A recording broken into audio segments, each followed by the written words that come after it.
There is a Galactic Federation in our universe made up of various extraterrestrial beings.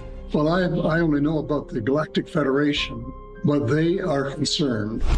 The Arcturians are an advanced race. In the northern sky in December, people can readily pick out the Pleiades. When we're looking at grey species, we're dealing with so many different appearances, and yet they've all got the similar quality. Andromeda is kind of an interesting star system in that it evolved very, very rapidly. The Arcturians are living on a planet full of light. In ancient Egypt, the cat was absolutely revered as sacred. About the ant people helping the Native American people.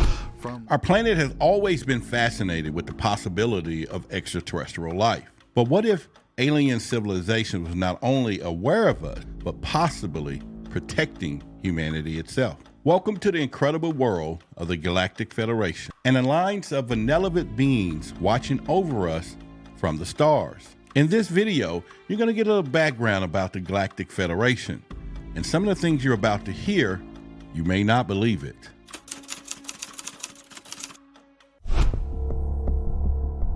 Is humankind on the verge of open extraterrestrial contact? And if so, is the current disclosure movement a first step towards revealing a collective of non-terrestrial intelligences working together within a galactic federation? For more than 60 years, alternative media has explored the idea of a galactic federation. From popular sci-fi shows to individuals who claim to be in communication with extraterrestrial intelligences, the possibility of a galactic federation as reality has been made more significant with its acknowledgement by the former general and head of Israel's Defense Ministry's Space Directorate, Chaim Eshed, when he publicly proclaimed, "Earthlings have been in contact with extraterrestrials from a galactic federation." First up in our galactic countdown is the mysterious Pleiadians. Said to have originated from the star cluster Pleiades, these angelic beings have been visiting Earth for almost a millennia, revered by ancient culture as gods. Are these Pleiadians still among us today? Stay tuned as we reveal the truth about these mysterious extraterrestrials. Part of this vastly ancient race, or a race that has been here for this very vast period of time and been influencing human affairs. The Pleiadians have been coming to Earth for a very long time. We have records of connection to the Pleiades going back to prehistory. When we look at civilizations like Lemuria, which is often described as a seafaring civilization that used the stars to travel and track and move, we find so many links to the Pleiadian star system that stayed present in Polynesian cultures all the way through to the Maori and the Hawaiians and the South Pacific Islanders. One of the most important structures at Machu Picchu is the Torian. Now, this is a tower that's actually built into the living rock that would seem to have been of great astronomical importance. There are these two windows, trapezoidal windows, and this was seen to have been very specifically placed so that you could watch the Pleiades, and the Pleiades would seem to have been a crucially important constellation in Incan and pre-Incan tradition. At number 8, we have the infamous gray aliens, the classic aliens of science fiction. With their large heads and large eyes, these humanoid species have become the icon of pop culture when it comes down to aliens. But what do we really know about their agenda here on Earth? Get ready to separate facts from fiction as we uncover the extraordinary story of the extraterrestrial greys.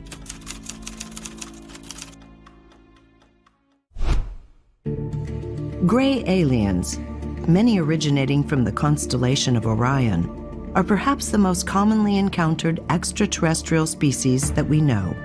Named for the coloration of their skin, they're often confused with extraterrestrial biological entities, or Ebens, who are also gray in appearance. While there are several species of greys, they're most often described as having small synthetic bodies, hairless heads with large black eyes, and an individual consciousness within.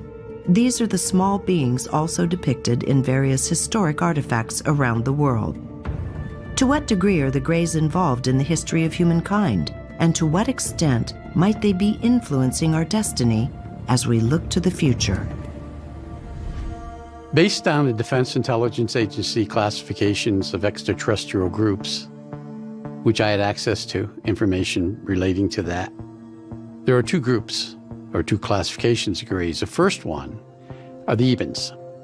The Ebens came to us here in 1947 when one of their crafts crashed in Corona, New Mexico, in Horse Mesa. We recovered one live ET, one Eben.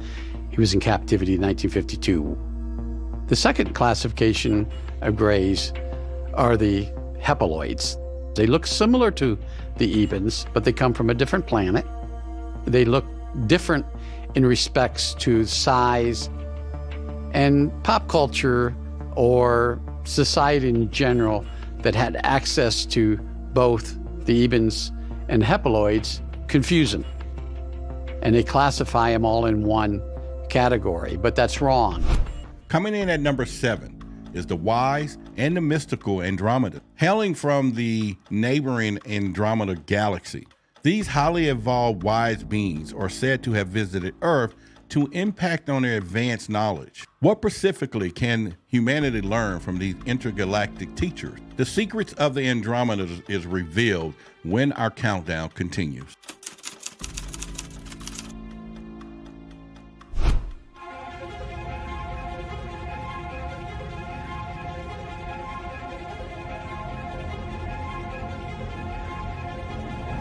There is a Galactic Federation in our universe made up of various extraterrestrial beings. One group that is said to be a key member of this federation is a humanoid species from the Andromeda constellation, referred to as Andromedans. It's believed that in the distant past, humanoids, including the Andromedans, faced opposition from the Draco Reptilians, a warring race of extraterrestrial beings in our part of the galaxy. As a means of protecting themselves, the Andromedans, along with these other civilizations that were threatened by the Reptilians, banded together themselves to form their own council. This is what we now call the Andromeda Council. This enabled them to work together in a great collaborative system. And to denote the workings of this group, they chose a symbol that we recognize looking a lot like the letter A, which is where we get many of the familiar A-shaped logos on Earth-based space programs. Eventually, this Andromedan Council became the basis for what we now understand as the Galactic Federation. At number 6, we have the Arcturian, one of the most spiritually advanced races in our galaxy. These compassionate beings from the Arcturian star system are here supposedly to help humanity ascend to a higher consciousness. But how are they achieving this cosmic goal? The extraordinary mission of the Arcturian Illuminated is coming up next. Arcturus is a star system located 37 light-years from Earth and is home to many planetary bodies larger and older than our own solar system. It is the 4th brightest star in the northern hemisphere and can be found in the constellation Bootes by following the handle of the Big Dipper. Edgar Cayce, a renowned occultist and teacher, considered the Arcturians to be one of the most advanced races in the universe. From influencing ancient cultures to advancing technology on Earth today, it is said that the Arcturians believe in a higher state of being and have mastered many aspects of today's modern age metaphysical beliefs. The Arcturians are an advanced race that actually have come to help humanity at this time. They're known to be, in ancient cultures, the shepherding mechanism for humanity. From what I've learned through clients deep under hypnosis, the Arcturians are living on a planet full of light. They often show themselves with very large, dark eyes with no pupils. They're about 7 feet tall, and they have 5 fingers and 5 toes. They appear to look bluish. Their skin looks icy, but it's actually very warm. And they often show themselves with a very small nose and a very small mouth. And the reason being is that they have evolved past the need to eat. They communicate with their thoughts into the minds of humans in a very non-threatening, very loving manner. The Arcturians are extremely compassionate and all-knowing and full of love, and they are here to help us in our ascension. Halfway through our countdown, we have the cryptid Ebens. Following their infamous meeting with our government in Roswell in 1947, these little-known aliens have stayed out the public spotlight. But what do we really know about their unnerving encounter with humanity? The perplexing truth about the extraterrestrial Eben is coming up next. The famous UFO crashes of the 1940s, like the one in Roswell, New Mexico, are often associated with the extraterrestrials commonly referred to as the Greys. In fact, there was another gray-colored species who were involved with those crash events. They are referred to as extraterrestrial biological entities, or EBENs.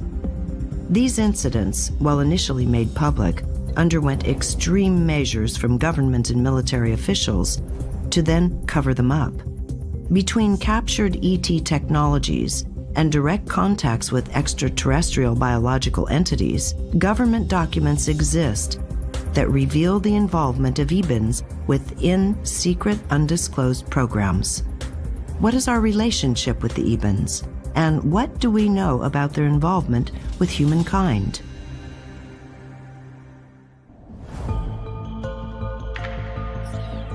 In 1947, there was a crash in New Mexico near Roswell. Involved 2 ET crafts. One crashed near Corona, New Mexico. A debris field was south of that, closer to Roswell. The second craft crashed in Horse Mesa, way out west of Magdalena, New Mexico, in the mountains, very remote area. Wasn't found until 1949. The 1947 crash was found by a rancher and an archaeological team. The archaeological team found the actual craft with one live ET, which we later called EBA-1, and the dead ETs.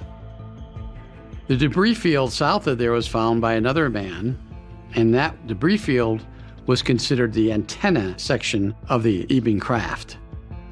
The craft was transported eventually onto Wright-Patterson Air Force Base and onto Area 51. The ET was transported to Kirtland Field in Albuquerque, New Mexico, and then later to Los Alamos, because Los Alamos was the only place that had a very secure facility that they could house something like an Eben, an extraterrestrial. Gracefully sneaking in at number 4 is the feline, the cat-like humanoids of alien lore. Often described as psychic healers, these extraterrestrial felines are originally from the star Sirius. But are their intentions toward humanity more benevolent or something more sinister? The mystical mission of these alien felines will continue as we go through our countdown.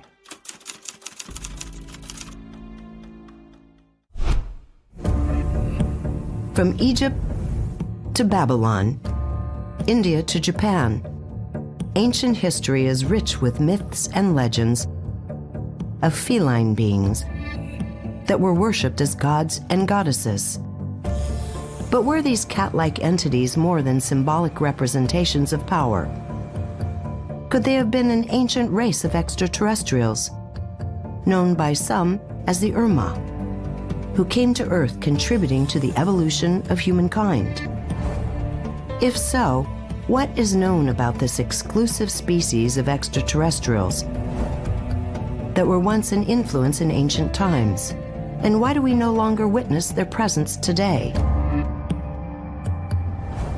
So while we don't know as much about the felines and the Urma as we do, let's say, the Greys or the Reptilians that are very prominent in pop culture and that we are gaining more and more awareness of, What we do know is that these Urma had a very strong, powerful place in humanity's past. They were one of the foundational influences on what it meant to have human civilization for that time period. In ancient Egypt, the cat was absolutely revered as sacred. And attached to the cat were ideas or characteristics like righteousness, strength, power, royalty. For example, in the tombs in ancient Egypt, you'll find them buried with statues of cats. And part of the reason why is because they want to connect themselves with those ultimate characteristics of the feline race, of the leonine race, that righteousness, power, and majesty. In the Book of the Dead, Ra is shown with a knife in his hand, killing the serpent of chaos, because cats are ferocious killers too. And then Ra's daughter, Bastet, takes the form of a humanoid cat being. Are these really feline, humanoid beings, as the Egyptians insisted they were? What if they were? Sekhmet is well known as a feline goddess. She's a humanoid cat. She's in fact the consort or wife of Ptah, who came from Sirius, and the Egyptians said was their god of technology who fashioned the human body. So why is Ptah mated with a cat? Is this a feline race that came from Sirius, or where did they come from? We're never told where the felines originated. We're just told that they're a very important part of Egyptian creation mythology. Now entering the top three, we have the advanced Sirian. Hailing from the brilliant dog star Sirius, these technologically and spiritually developed beings are believed to be the ones who have seeded life here on Earth. But does humanity share some type of ancestral link to these cosmic cousins? The untold story of humanity's galactic ancestors, the Sirians, coming up next.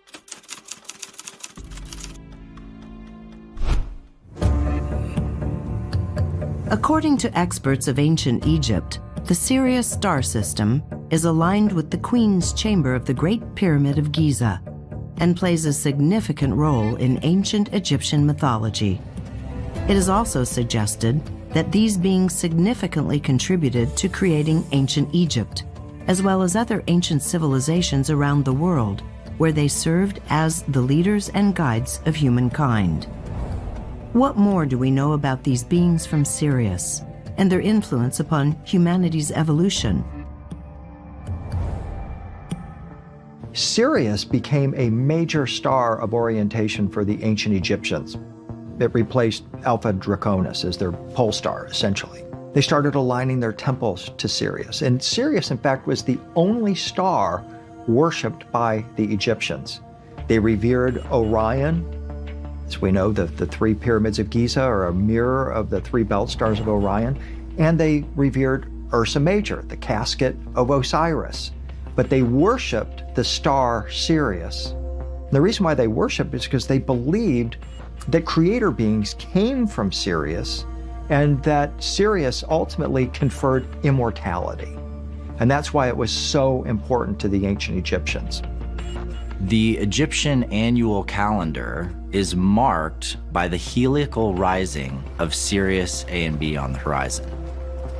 Now, that happens essentially around July 25th, and it's also the first marker date of the Mayan calendar system. And interestingly, the tie there is that the Mayans talked about the four corn peoples of the earth coming from the river in the sky, which essentially they're referring to the Milky Way galaxy, the galaxy across the sky, and it's crossing with the ecliptic as a fundamental time system that is universal to all humans on Earth.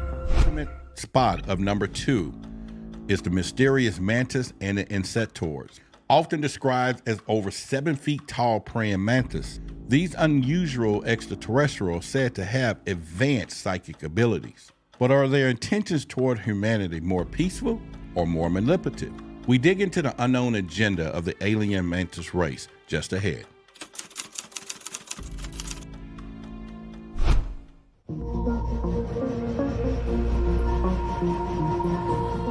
Myths of insect-like beings helping humanity during times of cataclysms can be found throughout the ancient world. Often referred to as mantis or mantids, insectoids, or even ant people, their influence can still be felt today. Thousands of contactees claiming to have been aboard extraterrestrial spacecrafts recount mantis-looking beings who seem to have a vested interest in our evolutionary development. If this is so, who are these insectoids that work in the shadows? And what is their influence upon humanity and our future?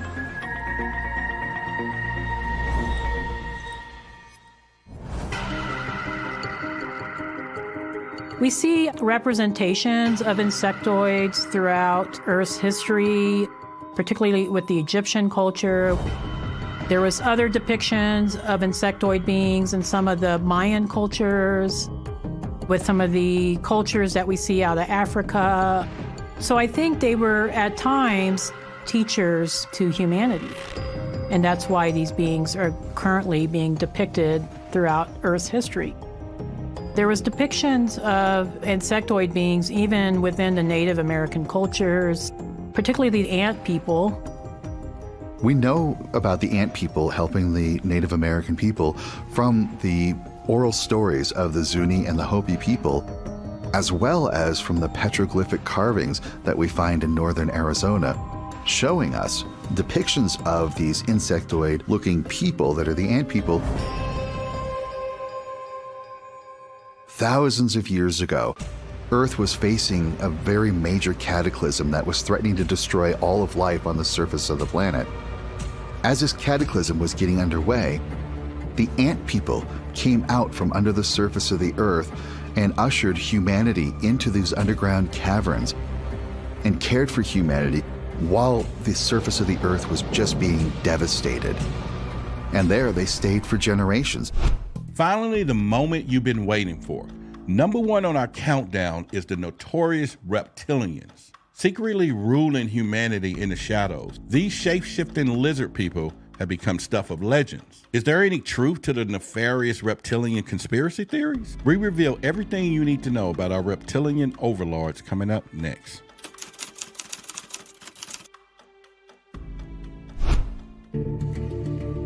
Throughout history, religious traditions around the world describe reptile-like beings who have influenced humankind. Etched into stone on ancient Egyptian megaliths, to verses written in the Bible, reptilian entities interacting with humans are clearly depicted. Could these historic accounts be describing a race of reptilian extraterrestrials? If so, what do we know about these beings? And more importantly, is their influence still with us today? The first depiction we have of a reptilian-like or serpent-headed-like being comes from the ancient Sumerian civilization, existed well over 12,000 years ago. And what we find is, nearby to Eridu, there was an area known as the Ubaid civilization, which was a branch of the Sumerians. And in the 1800s, they discovered a statue that depicted a serpent-like head on a being. And that was the first depiction we had that some speculated traced back to a reptilian-like root, to the origins of these gods of ancient Mesopotamia and Sumer. And many have speculated that that was part of our early origin story, or even some kind of a system of control with how these kings and bloodlines seem to disseminate down into those cultures. Going back to ancient Near Eastern documents, both biblical documents as well as the Ebla texts that were found in Syria, going back even 1,000 years plus before the biblical record. Of course, we have various terms that anthropologists use from these gigantic monster forms that we have records of even in China and the Far East. The ancient tablets, such as the Legend of Etana, discuss how there was this rivalry or some kind of a fight going on between this serpent-like being with an eagle-like being. And in that time period, many have speculated that there were influences of a reptilian-like being in our genetics and in our story from the very beginning. And some have speculated, looking at the story of what's known as this war in heaven of these different interdimensional or extraterrestrial-like beings, that there was a type of reptilian that was part of this war over our species and over our future. And there you have it, the incredible roster of extraterrestrial races that make up the Galactic Federations, according to insiders. From the benevolent beings of light all the way to the sinister lizard people, this alien alliance of species have not only frustrated and fascinated humanity for over decades, but are they really out there watching over Earth? Do we actually owe our existence to ancient colonizers like the Sirians? While the truth remains elusive, our explorations of the Galactic Federation proves one thing: humankind is not alone. Our cosmic future is more wondrous and frightening than we can ever imagine. And as we peer into the heavens for signs of life, we must ask ourselves, when will we finally make open contact with our galactic neighbors? What would it mean for humanity if we finally took our place in the stars as members of the interplanetary galactic community? The truth is out there, waiting to be discovered. We only need to have the courage to go out and seek it. We do understand there's a lot of things going on in the world today, and most people are asking, if they're there, why don't they stop it? Why don't they stop all the things that are happening in all these other countries? Personally, for me, maybe the Galactic Federation is here to protect Earth and not us humans. So I leave you with this. In reality, because we can't actually see these heroes, you may not believe it. Make sure you post your comments and like this video so we know who you think is out there protecting humanity. And make sure you subscribe here to Forbidden Knowledge as well, and hop over to Roderick's Martin High Strangers YouTube channel and subscribe as well. And I leave you with these words: your eyes are useless when your mind is blind. See you on the next video.